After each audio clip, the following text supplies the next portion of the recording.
Hello guys, welcome to other Adda YouTube channel. Chapter 11 algebra, Hindi में इसे कहते हैं बीजगणित। आज हम नया चैप्टर स्टार्ट करने जा रहे हैं जिसका नाम है अलजेब्रा। तो जस्ट इंट्रोडक्शन है अलजेब्रा के साथ। इससे पहले आप लोगों ने ये चैप्टर क्लास 5 में नहीं पढ़ा होगा। आप लोगों के लिए ये चैप्टर एकदम न्यू है, तो थोड़ा सा ध्यान से पढ़ेंगे। बहुत डिफ़िकल्ट नहीं है, चैप्टर बहुत ईजी है, लेकिन क्योंकि नया है इसीलिए थोड़ा सा ध्यान देना पड़ेगा चैप्टर की तरफ, है ना।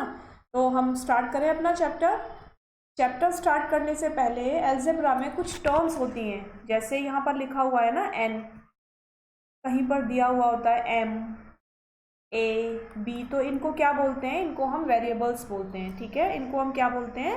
वेरिएबल्स बोलते हैं। जितने भी अल्फ़ाबेट होते हैं उनको हम वेरिएबल्स बोलते हैं और अलजेब्रा में ये वेरिएबल्स यूज़ होते हैं। तो यहाँ पर एन का मतलब क्या है? An is an example of variable, its value is not fixed. यानी जो वेरिएबल्स होते हैं उनकी वैल्यू फिक्स नहीं होती।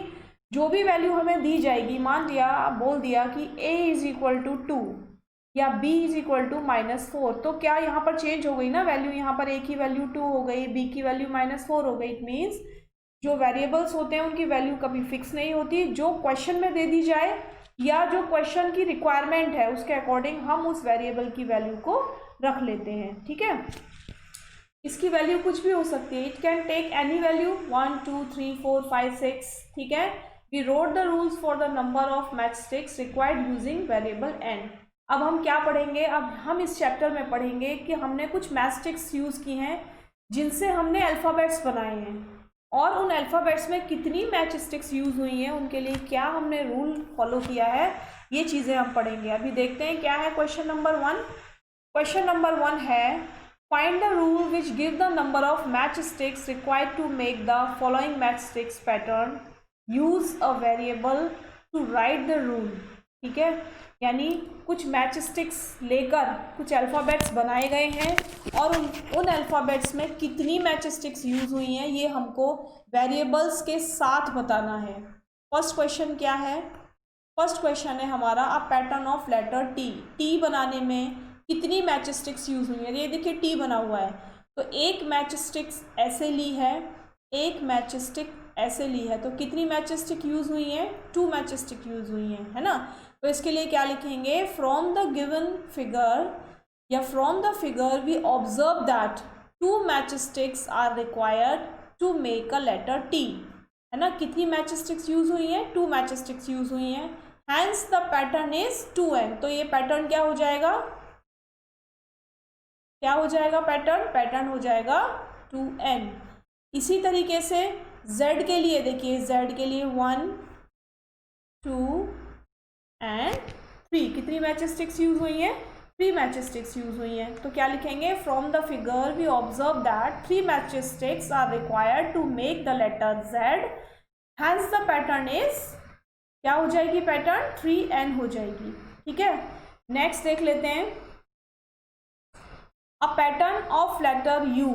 यू कैसे लिखा है? ये एक मैचस्टिक हो गई, ये 2 मैचस्टिक हो गई और ये 3rd मैचस्टिक्स हो गई। तो लिखेंगे from the figure we use 3 matchsticks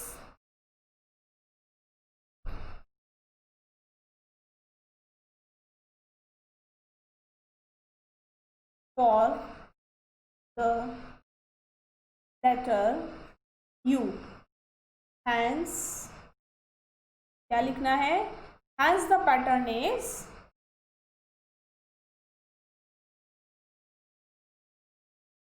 क्या होगी पैटर्न हमारी? 3n।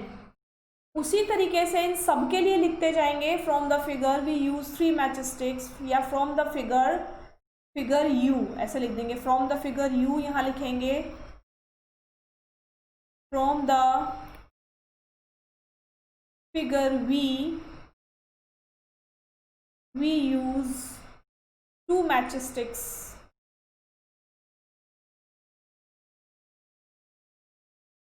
For the letter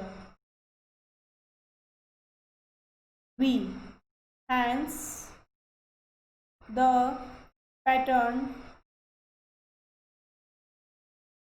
is 3n। क्या होगी पैटर्न 2n। और यहाँ पर मैं शॉर्ट में लिख देती हूँ। यहाँ देखिए कितनी मैच स्टिक्स यूज हुई हैं, ये 1 2 3 एंड 4। कितनी मैच स्टिक्स यूज हुई है, 4 मैच स्टिक्स यूज हुई है। तो यहाँ पर क्या बन जाएगा, पैटर्न बन जाएगी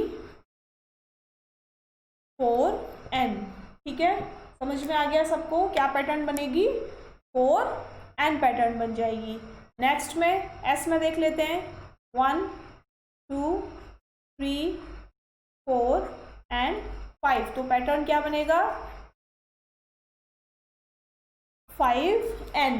यही बनेगा ना पैटर्न, 5n बनेगा, बताइए। From the figure we observe, ऐसे लिख देते हैं, from the figure we observe that 5 mystics are used for the letter S. Hence the pattern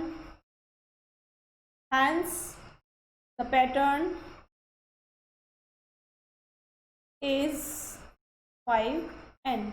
ठीक है, अब यहाँ ए के लिए देख लीजिए, 1 2 एंड 3। तो यहाँ क्या लिखेंगे, पैटर्न क्या बन जाएगी हमारी, पैटर्न बन जाएगी हमारी 3n। ठीक है, तो ये जो लाइनें मैंने स्टार्टिंग में लिखी हैं, आप लोग हर क्वेश्चन के बाद ये आंसर लिखेंगे और उसके बाद ये वाला लिखेंगे, hence the pattern is 5n, hence the pattern is 3n, hence the pattern is 2n।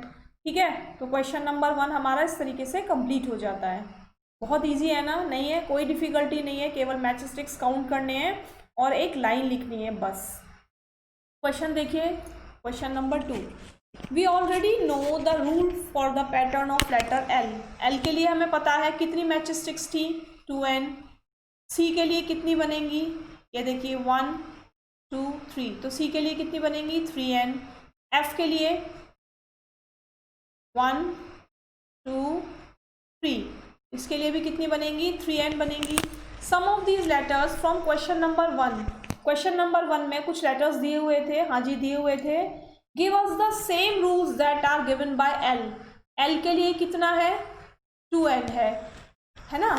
तो कुछ अल्फ़ाबेट्स के लिए ऐसा रूल लिया गया था जो एल के लिए लिया गया। एक तो था हमारा वी के लिए वही रूल था, है ना, 2n मैच स्टिक्स यूज़ हुई थी। और किसके लिए था, एक हमारा था टी के लिए। ठीक है, एक हमारा था टी के लिए जिसमें भी 2 मैच स्टिक्स यूज़ हुई थी। तो ये एल की सेम हो गया ना, एल की तरह 2n मैच स्टिक्स हो गई। अब क्या पूछा है, विच आर दीज, वो कौन से थे, तो वो वी और टी थे। वाई डज दिस हैपन, ऐसा क्यों हुआ, क्या लिखेंगे, we know that T requires only 2 match sticks, so that pattern for letter T is 2n. ठीक है, among all the letters given in question number 1, only T and V are the letter which require 2 match sticks. Hence A and D are the answers. ठीक है, क्यों हुआ ऐसा, क्योंकि दोनों में, लेटर V में और लेटर T में L की तरह ही 2n का फॉर्मूला यूज़ किया गया है। इसीलिए आंसर क्या हो जाएगा, A एंड D हो जाएगा। वहाँ पर A में था T और D में था V, इसीलिए हमने यहाँ पर क्या लिखा, A एंड D। ठीक है, चले आगे। Next question number 3, cadets are marching in a parade. कुछ कैडेट्स हैं जो परेड में मार्च कर रहे हैं। मार्च मतलब मार्च पास्ट करते हैं, जानते हैं ना मार्च पास्ट क्या होता है। मार्च पास्ट मतलब पैदल पैदल एक साथ चलना, कदम से कदम मिलाकर, उसको बोलते हैं मार्चिंग पास्ट। ठीक है, तो cadets are marching in a parade, there are 5 cadets in a row. अभी हमें यहाँ पर रो तो दी नहीं हुई है, देख लेते हैं आगे क्या लिख रहा है। What is the rule which give the number of cadets given in the number of rows. अब हमें बताने हैं कि हर रो में कैडेट्स की काउंटिंग कितनी होगी। अगर एक there are 5 cadets in a रो, अगर एक रो में 5 कैडेट्स है तो हम क्या मिलेंगे, लेट, क्या दिया हुआ है रोज के लिए, क्या लिखना है, n लिखना है। Let n be the number of rows, यानी हमने नंबर ऑफ रोज कितना मान लिया, n मान लिया। ठीक है, नंबर ऑफ कैडेट्स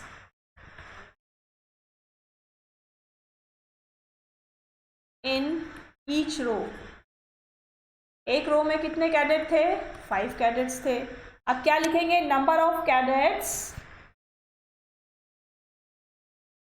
या total number of cadets is equal to, क्या लिखेंगे? Number of rows into cadets in each row. तो क्या हो जाएगा? 5 into x is equal to 5x। आ गया आप लोगों का आंसर, है ना? यही आंसर आया है सभी लोगों का। x नहीं लिखेंगे यहाँ पर, हमें नंबर ऑफ रोज कितने दिए होते हैं? n, तो हम यहाँ पर लिखेंगे n। ठीक है, क्या लिखेंगे यहाँ पर? n लिखेंगे। तो लिखेंगे there are 5n number of cadets, there are 5n cadets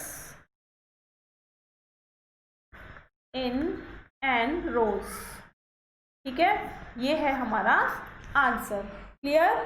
कुछ नहीं करना है, जो चीज़ हमें नहीं दी हुई है उसको हमें वेरिएबल में लिख लेना है, और वेरिएबल अगर हमें क्वेश्चन में दिया हुआ है तो वही वेरिएबल यूज़ करेंगे, अदरवाइज हम अपने मन से कॉमनली या जनरली हम लोग x लेते हैं तो हम लोग x ले लेंगे। ठीक है, अब आता है क्वेश्चन नंबर 4।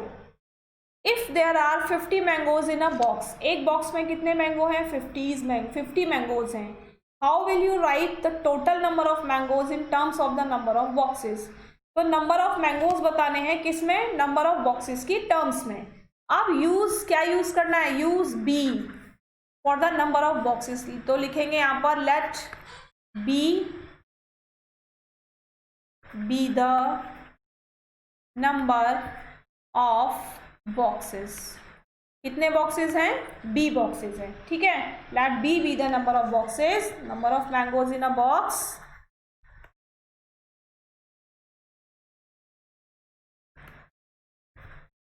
एक बॉक्स में कितने मैंगोज हैं? 50। ठीक है, तो लिखेंगे टोटल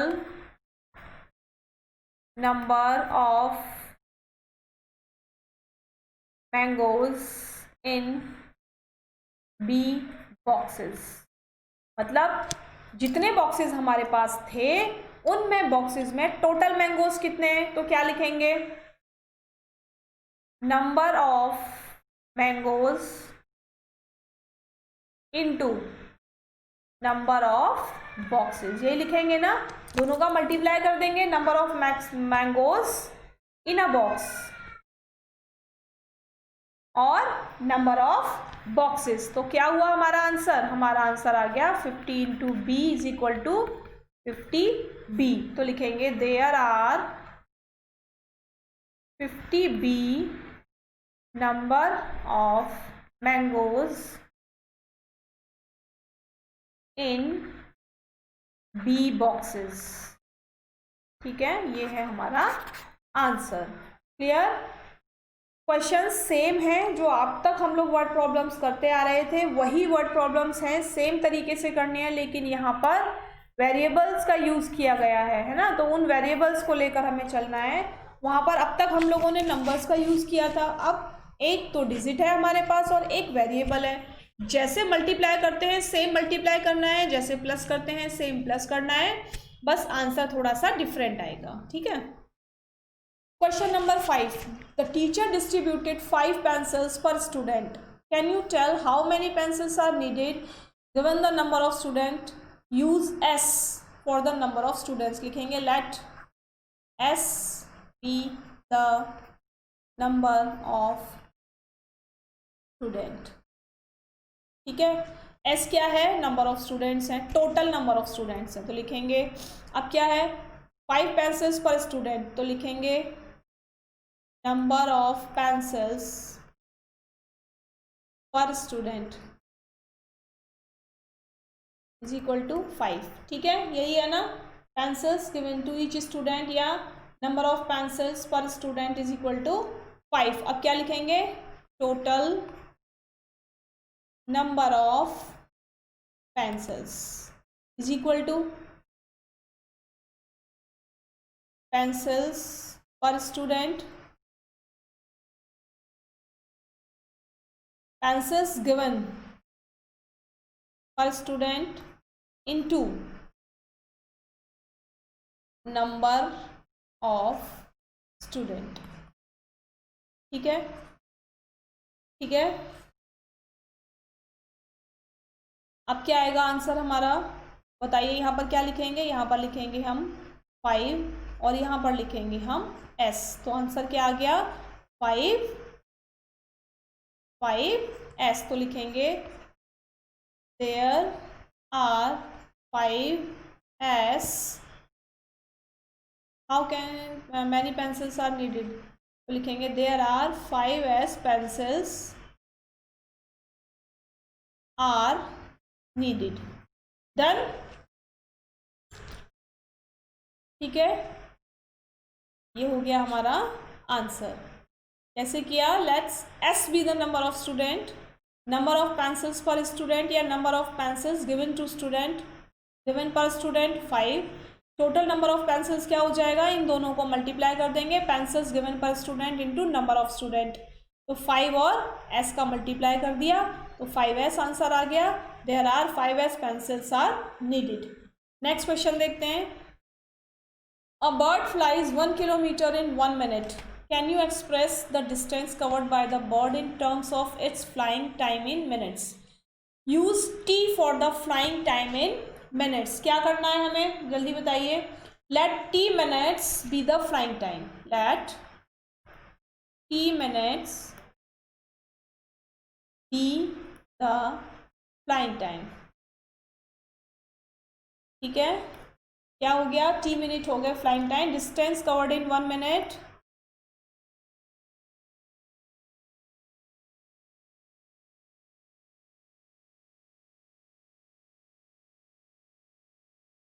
एक मिनट में कितना डिस्टेंस कवर किया गया, 1 किलोमीटर। अब लिखेंगे distance covered in t time.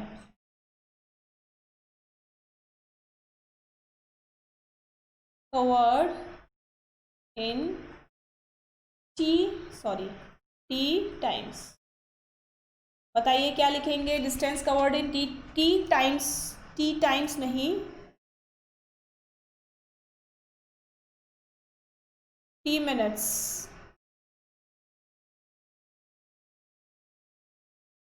बताइए जल्दी से क्या लिखेंगे, distance covered in t minutes. Distance covered in 1 minute into flying time. Distance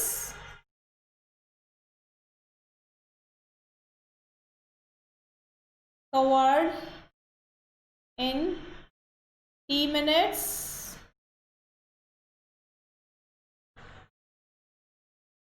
distance covered in 1 minute into flying time। क्या आ जाएगा, distance covered in 1 minute. 1 minute में कितना डिस्टेंस कवर किया था, 1 किलोमीटर। तो 1 किलोमीटर इंटू फ्लाइंग टाइम कितना था, t। तो क्या आ जाएगा आंसर, 1t किलोमीटर। ठीक है, क्या आ जाएगा आंसर, 1t किलोमीटर। तो क्या लिखेंगे, can you express the distance covered by the bird in terms of flying time. तो लिखेंगे bird covers distance in t minutes is equal to t kilometre, 1t kilometre. ये हो गया हमारा इसका क्वेश्चन नंबर 6 का आंसर। ठीक है, अब नेक्स्ट देखिए। Radha is drawing a dot rangoli. Radha ने एक डॉट रंगोली की ड्राइंग बनाई है। ऐसे ऐसे करके राधा ने एक डॉट से रंगोली बनाई है। ठीक है, a beautiful pattern of lines joining dots with chalk powder. और इन लाइन्स को चॉक पाउडर से उसने ज्वाइन कर दिया, कुछ भी शेप बनाने के लिए इसको ज्वाइन कर दिया। She has 9 dots in a row.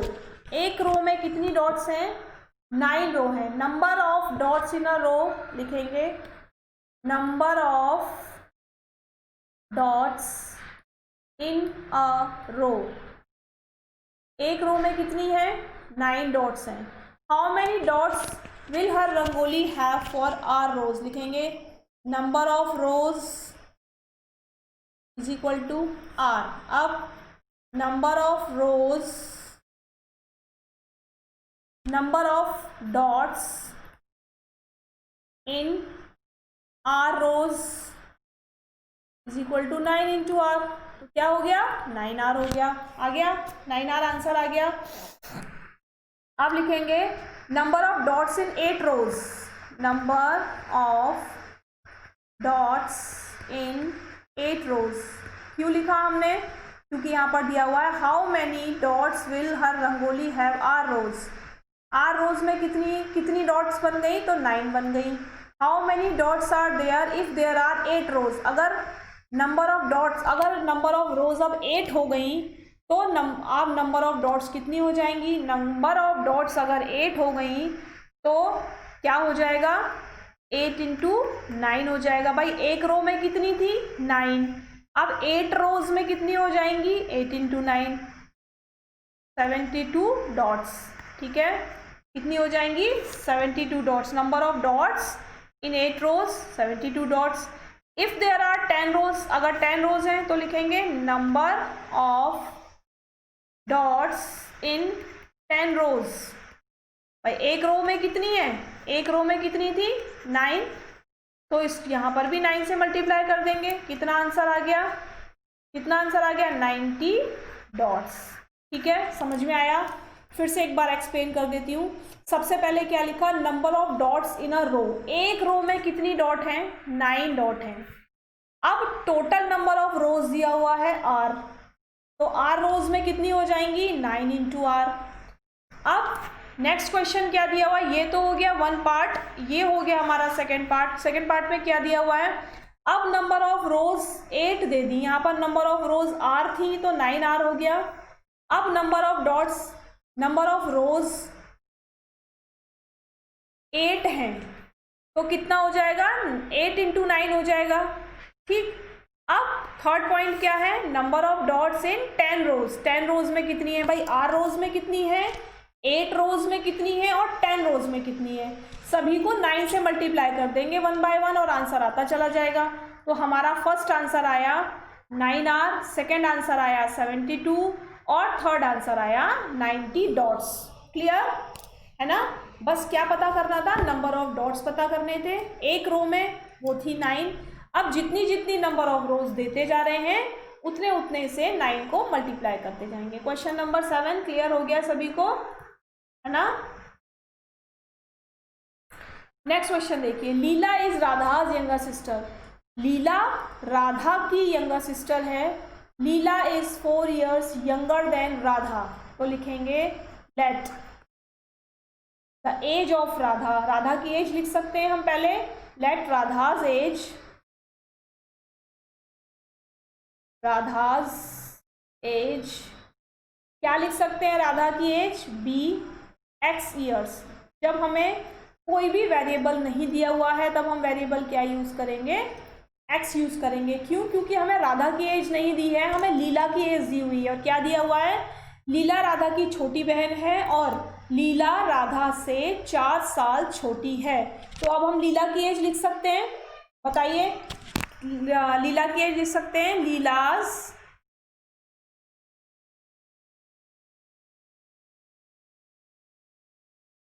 As is equal to 4 year younger than Radha.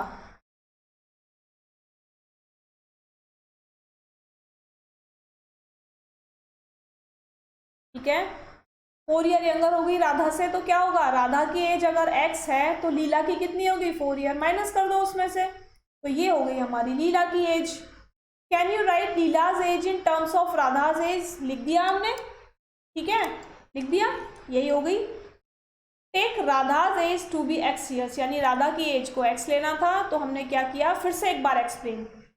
लीला राधा की छोटी सिस्टर है। अगर लीला की एज राधा से 4 साल छोटी है, यानी 4 years यंगर है लीला राधा से, तो लीला की एज बतानी है। जबकि जो राधा की एज है उसको हमें x लेना है, तो सबसे पहले हमने क्या लिखा, let Radha's age be x years। अब लीलाज एज क्या हो जाएगी, Leela's age is equal to 4 years younger than Radha. अगर 4 year यंगर है तो x में से 4 years माइनस कर देंगे ना। मानो अगर राधा की एज 10 year है और लीला उससे 4 साल छोटी है, तो क्या करेंगे, 10 में से 4 को माइनस कर देंगे, तो 6 years आ जाएगी लीला की एज। सेम यहाँ करना है, क्योंकि राधा की जो एज दी हुई है वो x दी हुई है, तो x में से 4 को माइनस कर देंगे, तो ये राधा के टर्म्स में आ गई ना, लीला की एज आ गई। बस यही तो निकालना था हमें, और यहाँ पर लिख देंगे ईयर्स। ठीक है ना, तो लिखेंगे Leela's age is x minus 4 years. ठीक है, ये हमारा आ गया answer.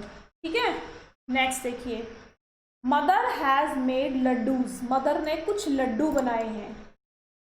She gives some laddoos to guest and family members, कुछ लड्डू उन्होंने किसके लिए रख दिए, किसको दे दिए, कुछ लड्डू उन्होंने गेस्ट को और फैमिली मेम्बर्स को दे दिए। स्टिल 5 लड्डूज रिमेन, अब 5 लड्डू बचे हैं। If the number of laddoos mother gave away is L, यानी नंबर ऑफ लड्डूज मान लेते हैं, यहाँ मान लेते हैं टोटल, या let the number of laddoos be L. ठीक है, नंबर ऑफ लड्डूज क्या मान लिए हमने, एल मान लिए। अब रिमेनिंग लड्डू कितने बचे, remaining laddoos is equal to 5 बच गए। ठीक है, how many laddoos did she make, उन्होंने कितने लड्डू बनाए थे, तो लिखेंगे total number of laddoos. Total number of laddoos क्या करेंगे, बताइए क्या करेंगे टोटल ऑफ नंबर लड्डूज में, laddoos given away by mother plus remaining laddoos, total number of laddoos given away by mother plus number of laddoos. तो let the number of laddoos be L, जो हमने लिखा था, let the number of laddoos given by B L, यानी जो लड्डू उसने दे दिए थे वो लड्डू थे एल, और रिमेनिंग लड्डू कितने बचे थे, वो बचे थे 5। तो टोटल लड्डूज में क्या लिखेंगे, laddoos given bye mother plus remaining laddoos. ठीक है, इज इक्वल टू कितने लड्डू थे, एल प्लस 5, जो लड्डू दे दिए थे वो एल थे, जो रिमेनिंग लड्डू बचे थे वो 5 थे, तो टोटल लड्डूज कितने हो गए, एल प्लस 5 हो गए। ठीक है, समझ में आया। फिर से एक बार एक्सप्लेनेशन, मदर ने कुछ लड्डू बनाए थे जिसमें से कुछ लड्डू उन्होंने गेस्ट को और फैमिली मेंबर्स को दे दिए, तो कितने लड्डू दे दिए, late the number of laddoos given by mother,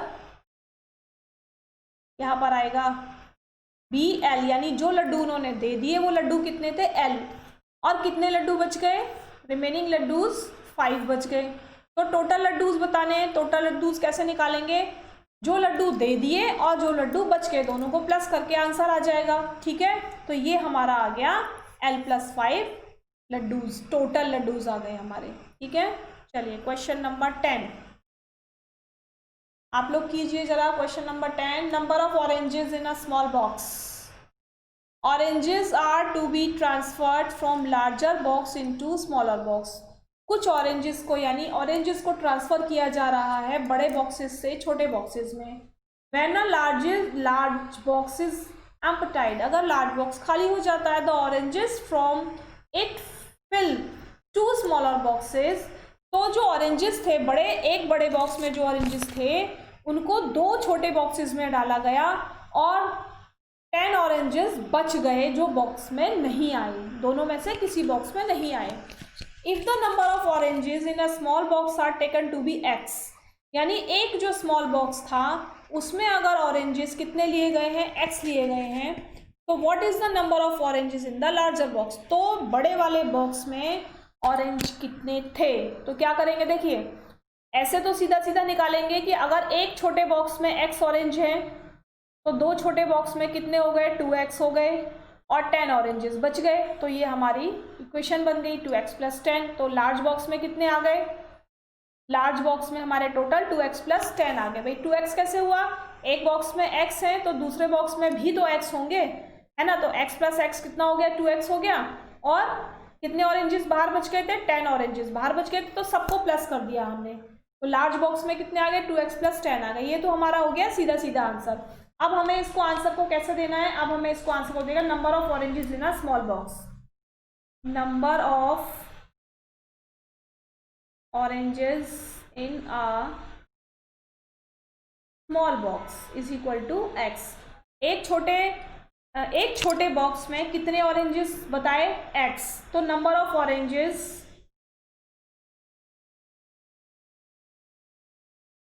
in 2 small boxes ना, अभी अभी लिखा था मैंने, 2x हो गया।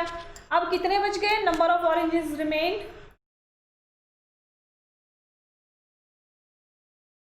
oranges remain outside। कितने ऑरेंज आउटसाइड हैं, 10 ऑरेंजेस। ठीक है, ये 10 ऑरेंजेस बॉक्स से बाहर रह गए। अब क्या करना है, number of oranges in large box.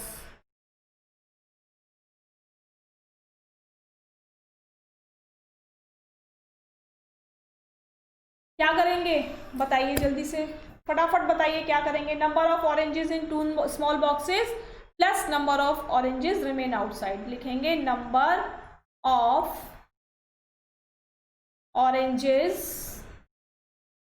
In 2 small boxes plus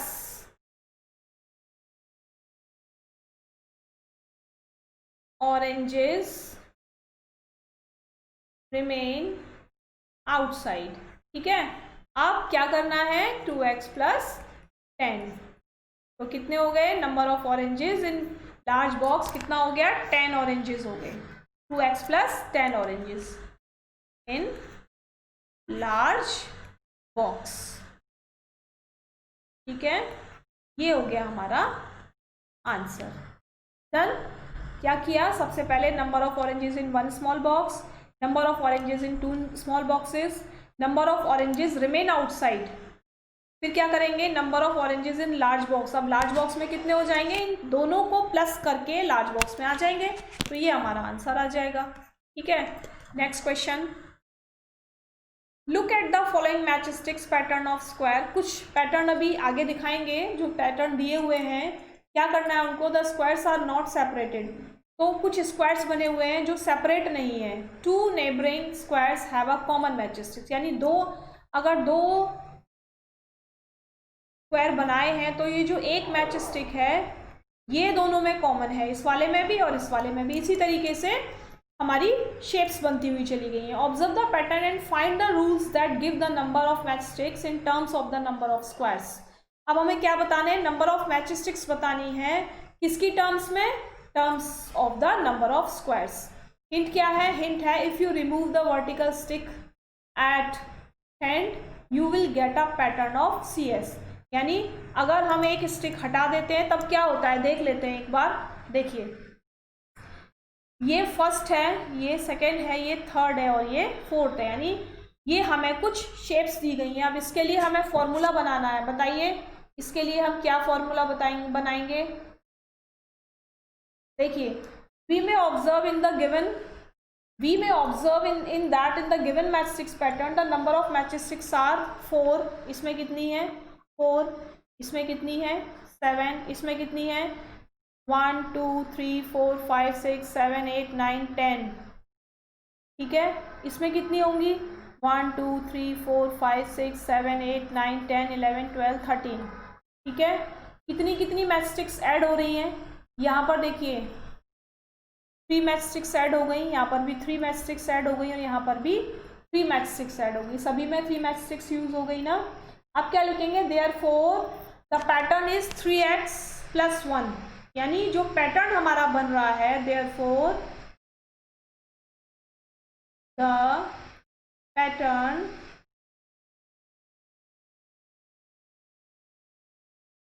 will be 3x plus 1। यानी जो हमारा पैटर्न बनना है, सबसे पहले 4 है। अगर 4 में हम ये वाला फॉर्मूला यूज़ करते हैं 3x + 1, यानी 3 कितना है, x कितना है, 4 है, ठीक है। x को कितना मानेंगे, जितनी मैच स्टिक्स यूज़ हो रही हैं उतना हम मानेंगे, यानी 3 × 3 + 1, 3 3 = 9 और ये 10। नहीं, यहाँ पर कुछ सॉरी, यहाँ पर number of squares, x means x = number of squares, ठीक है। अब देखते हैं 3 × 1 + 1 = 4। तो फर्स्ट वाले में कितना हो गया, 4। इसी तरीके से सेकेंड वाले में देखिए 3 × नंबर ऑफ स्क्वायर्स 2 + 1, 3 2 = 6 और ये 7।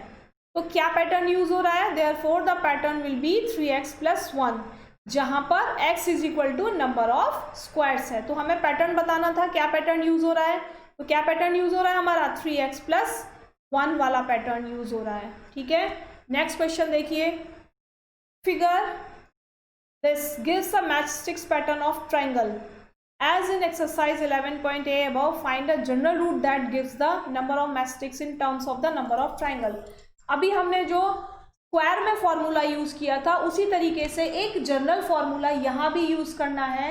यहाँ पर जनरल फॉर्मूले में क्या लिखना है, देयरफॉर क्या देखिए 1 2 3 मैचस्टिक्स हैं, ठीक है।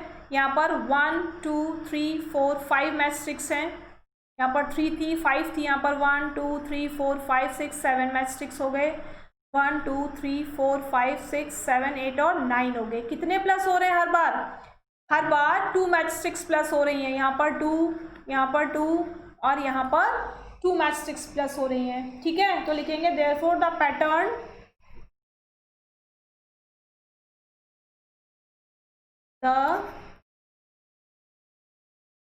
Pattern is 2x + 1। कितनी मैचस्टिक्स यूज हो रही हैं, 2 मैचस्टिक्स यूज हो रही हैं, जहां पर x = नंबर ऑफ ट्राइंगल बोलेंगे, ठीक है। अब क्या करना है, वैल्यू पुट करके देख लेते हैं। 2x + 1 फर्स्ट वाले में रखेंगे तो 2 × नंबर ऑफ ट्राइंगल 1 + 1 = 3। सेकेंड वाले में देखिए 2 × नंबर ऑफ ट्राइंगल कितना है, 2 + 1 = 2 2 = 4 और ये 5। तो ठीक है, हमारा जो ये वाला रूल है ये जनरल रूल इसके लिए है, ट्राइंगल के लिए। स्क्वायर के लिए क्या था, 3x + 1, ये था स्क्वायर के लिए, ठीक है। और ये किसके लिए है, ये है ट्राइंगल के लिए, ठीक है। ये है हमारा ट्राइंगल के लिए जनरल रूल। तो समझ में आया, सबको क्लियर हो गया है ना। आज की जो एक्सरसाइज थी थोड़ी सी डिफ़िकल्ट है, थोड़ा सा आप लोग प्रैक्टिस करेंगे क्योंकि ये आपके लिए नया है। मुझे समझाने के लिए आप लोगों को भी टाइम लगेगा, आप लोगों को समझने में थोड़ा सा टाइम लगेगा, लेकिन अगर प्रैक्टिस करेंगे तो बिल्कुल समझ जाएंगे, है ना। इससे रिलेटेड अगर कोई प्रॉब्लम आपको है तो कमेंट बॉक्स में कमेंट ज़रूर करना, जहाँ ना समझ में आया हो उस पॉइंट के लिए भी कमेंट ज़रूर करना। बाकी लाइक और शेयर तो आप लोग करते ही हैं, एज यूजुअल आपको करना ही है। तो कल हम लोग फिर मिलेंगे इसी टाइम पर, ठीक है। Bye bye.